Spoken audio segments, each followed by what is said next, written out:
practice. He is out sick. And then Gordon mentioned Romeo.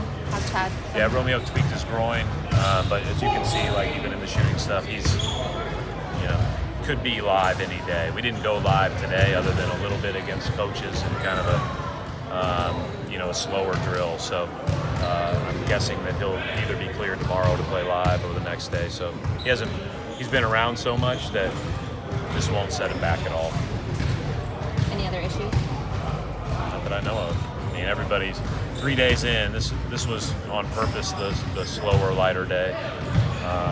And they still, you see everybody staying around and getting extra shots up. So that's usually a good sign that people's bodies feel pretty good. Lots made of Grant's basketball IQ and so forth. I mean, how much have you seen that manifest itself? Yeah, it's really good.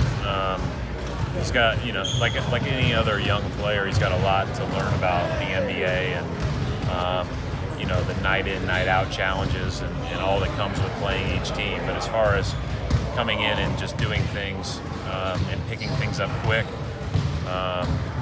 from a strategy standpoint and then also from a just intuitive standpoint, he's pretty impressive.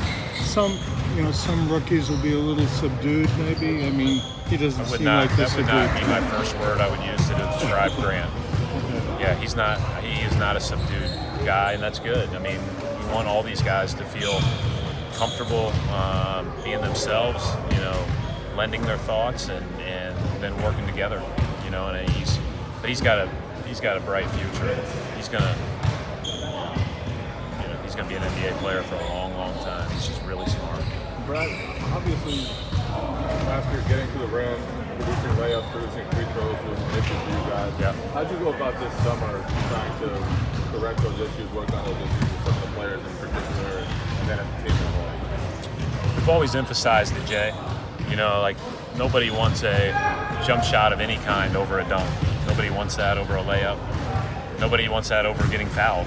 Like, that's always the three best ways are those. And so, and then obviously the next thing is if we can spray it out and get an open inside-out three, that's next. But, we weren't good at it last year, but we weren't good at it the year before either.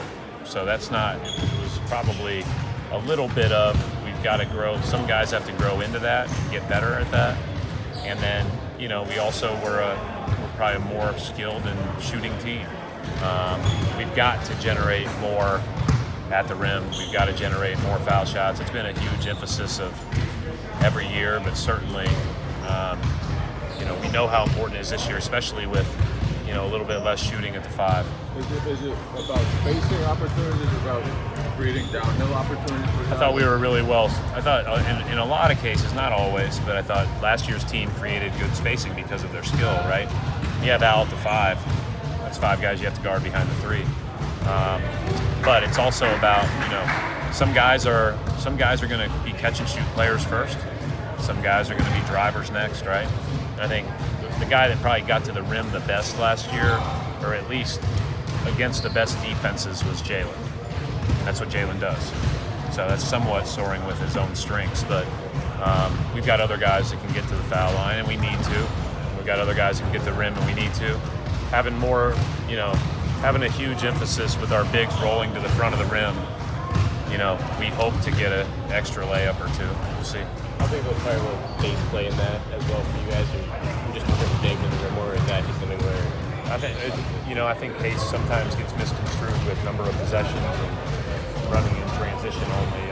It's obviously important in that regard. I think if you can steal a layup in transition, that's huge. Oftentimes that happens because your defense is good, but pace and offensive execution needs to improve quite a bit if we want to be better at generating rim opportunities overall. And it's been good the first 3 days. I'm excited about that. But you have to keep it going.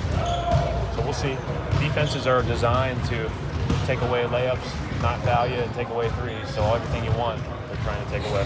Coach, you mentioned yesterday that it's easy to get up for the first couple of days of practice, and the same thing probably you said about camaraderie and everyone getting along.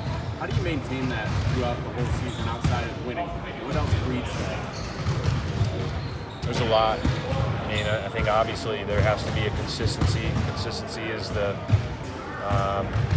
one of the key things that you need to be if you want to be really good in in this league in every area. So I'd say that being able to move on from what just happened and make the next right play and, accept responsibility and pat somebody else on the back is the way you got to do it.